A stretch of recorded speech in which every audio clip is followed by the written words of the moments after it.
Yeah, there again, people, there again, quick one out of the blocks, midfield issue, the midfield solution, we don't know where it is going at this moment, but I think about, the issue we're having in the midfield at this moment, and we pick Kera Anderson, we pick Isaac Hayden, we pick Isaac Hayden, but we have Kera Anderson available, we have Joshua Anglin available, we have Ian Frey available, we have John Russell available, and, Bobby Reed available, so we have like what? Is it not like 5 players? Ian, Bobby, John, Joshua, and Kera. That's 5. So we have 5 players available for the central department. And, would have seen, Casey Palmer and Isaac Hayden will not be available for the next game. They will return after the game and come back in full for, the Bermuda game. But we should beat a Bermuda team with our eyes closed at home. A Bermuda team playing inside of the office shouldn't give us any problem. That's not the game we're looking at. We're looking at the game, looking at it for tomorrow. And I'm thinking like, Whisper came in the team because of, the Demargre issue. Muscle injury. He went down. The coach talked about that off. He left with 3 wingers. Yeah, he left with 3 wingers. So he needed to actually get bodies, to cover for, that position as well. We have 2 players went down in the midfield. Did anyone came in to solve that issue? No, that issue didn't solve. Which department is the weakest department for our national pool? The midfield. That's where we're having problem. And we might as well say a Joe Lati here or a Nanalo in the midfield. Might as well, because maybe he might think of say, in playing Nanalo in that position already. I think Nanalo played in the BVI game. Yeah, I think Nanalo played in that role when I think Isaac Hayden went down with stomach bug, not managed to travel to the team to the Gold Cup. Nanalo played in that department in the BVI game. Joe Lati, the last 2 big away games we have, Joe Lati was there. I think it was the US, the US and the back-to-back games that we won on Central American soil for the first time. Yeah. So the Nicaragua game and the Honduras game, Joe Lati started in those games and never really put a foot wrong in terms of, try to be that stop blocker for that midfield, try to be that one to intercept the ball and disrupt the opponent team. But on the ball, poor footballer. We know that. So I'm looking at it now. These 2 players, he picked Joel for the right back.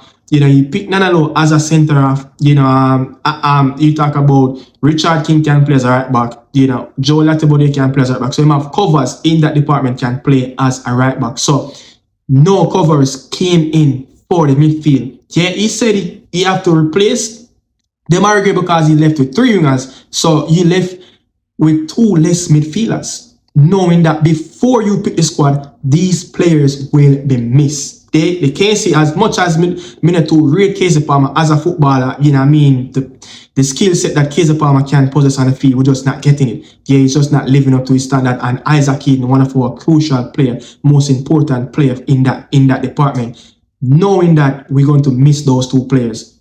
What is the solution for Steve McLaren? Yeah, what is the solution for Steve McLaren going forward in our most important game in this group stage? Because we cannot walk away from Curacao without a point. We cannot. We're going to be in problem.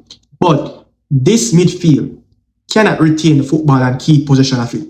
There's no one in this squad that can keep the football, build a solid foundation, set the tempo of the game, dictate where, the ball is going to be. We don't have a conductor upon the bus front. Yeah? We have too much passengers in and around on the bus that cannot conduct the midfield in a proper way and structure that midfield. So what we have been doing, over the last couple of months, especially under this coach, is we just give up plays in the midfield. It's all about give up the ball in the midfield. It's just give the opponent team the ball, let them play. We play that game at home. We play Trinidad and Tobago at home, yeah, and we cannot be composed on the football. They are a 2-man midfield. We are 3-man midfield. They are 2-man midfield where they have young Frederick, Junior or whatever, Frederick too, and they also have Rampasad, and we cannot control the game. So you think that,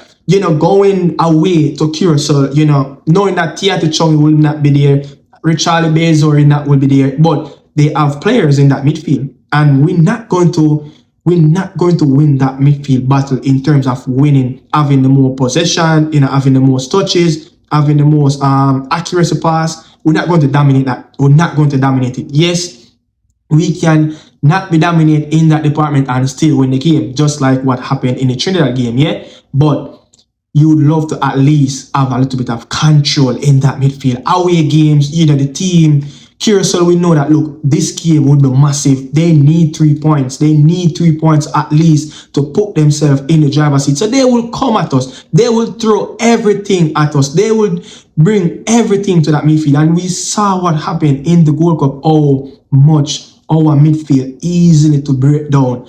One, our midfielders don't run enough. Two, we always get outpaced. We always get outpaced and we always get outworked.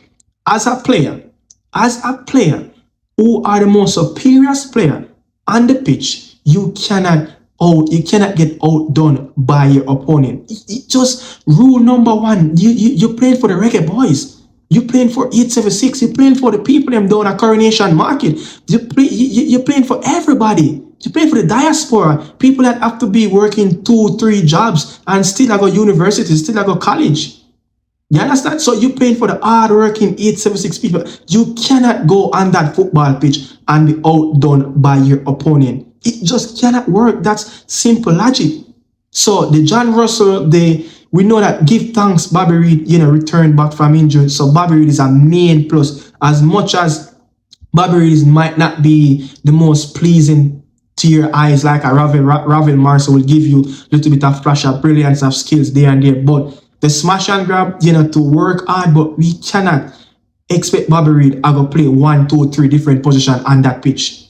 Look at the job that Bobby Reid, look at the shift that Bobby Reid put in, especially when he was playing in that midfield away, I think it was in Nicaragua. Bobby Reid was playing like a man on the wing, and he was playing as a 10, and he was playing as a 8, box to box. He was all over the pitch. You need 2 more players like Bobby Reid. If the quality is not there to keep the position, to maintain the dominance in the midfield, you have to at least outwork your opponent. So I'm not sure where this midfield is going, but I'm just thinking out of the box that maybe Steve McLaren will go with the Joe Lati and the Damien Lowe as an option, which I do not want to see. But if you look at it again, he put himself in this position of a young Kieran Anderson should be the one that going to step up and play in that department. Yeah, Kieran Anderson should be the one that going to step up. We shouldn't be we shouldn't be looking at a debutant, and one that expect to make his debut for the game tomorrow to go in and fill that void. We have never seen this player do this at this level before. This is a World Cup level, World Cup qualifier level. This is a away game. It's going to be tough. It's a sold out venue. The fans will be on top of the game. The players will be highly motivated to do this as well. Dick Advocate talk about the physicality of the national team, the Reggae Boyz, the speed and the athleticism of the national team. But yet, this is another coach coming into the press conference room talking about how much the Reggae Boyz team, physicality, they can't match them. With speed, they can't match them. But still, we still getting outrun by our opponent player. How is that possible? How is that possible? We are more dominant by different coaches and more superior than their players, but we still getting outdone. We're still getting outdone. Once a midfield coming up against a Reggae Boy midfield, if you're going to pass the ball properly, if you're going to run, if you're going to work hard, then you already beat the Reggae Boyz team. Because that midfield going to crumble, that midfield going to suffer. It shows in every way. We write off, our Trinidad team, in the Unity Cup. When we come up against a NDD, a Nigerian team, what our midfield did, it never really match up to the standard. So it shows you that it's been lacking months after months, years after years, matches after matches of not fixing that midfield. So I'm just saying, man, I'm looking at it and I'm really worried of what McLaren will do. What McLaren will do. What will be his option. We shouldn't be going into a decisive game of depending on an Ian Frey to come in and do a job like that.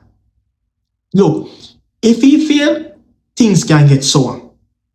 If he fail, things can get real sour because that position, the 6, is one of the most important role in a football team. That's like the engine, the transmission in one for a car. If the engine and the transmission is not in the car, how is it going to work properly? How is it going to move from point A to point B? It's going to be very difficult. It's going to take a bodies of players to lift up that car and try to move it, from point A to point B, which the task to move that, it's just more even difficult to win a football game. So, I mean, let me know what you guys think. Let me know what you guys think. What you think about what will be the midfield solution, for the national team going into this game tomorrow. But I'm worried that McLaren might put a Joe Lati or a Damian Lowe in that midfield department. We have seen it before, and he came in and he said square pegs in square holes. Square pegs in square holes. We have seen it now where he changed his own mode, go back and bite the bullet and add square pegs in round holes. It happened already. He talk about players need to get minutes, but still picking other players. So the hypocrisy around this team, it just hard done by. And this is not me beating the coach of adding a young Dujan Whisper Richards. No, it's the midfield issue. It's the midfield issue. I'm worried because you lost a winger and you replace him with a winger /9. But knowing that you're going to lose out on 2 players, but you still call the 2 players without any cover. What kind of logic is that? Let me know what you guys think about the solution going forward for this game against Curacao, because we're going to get out-possessed in that midfield. That Curacao midfield going to possess the ball more than us, but can McLaren work a magic and come up with a plan that will eliminate the quality of that Curacao midfield? It's not, we must be lucky the Tiati Chong and the Richard Bezor is not there. But food for thoughts in the comment section. Let me know what you guys think. Thanks for watching. This is Nicardo Media House. This is a Morningside extra out. Salute people. Bless up.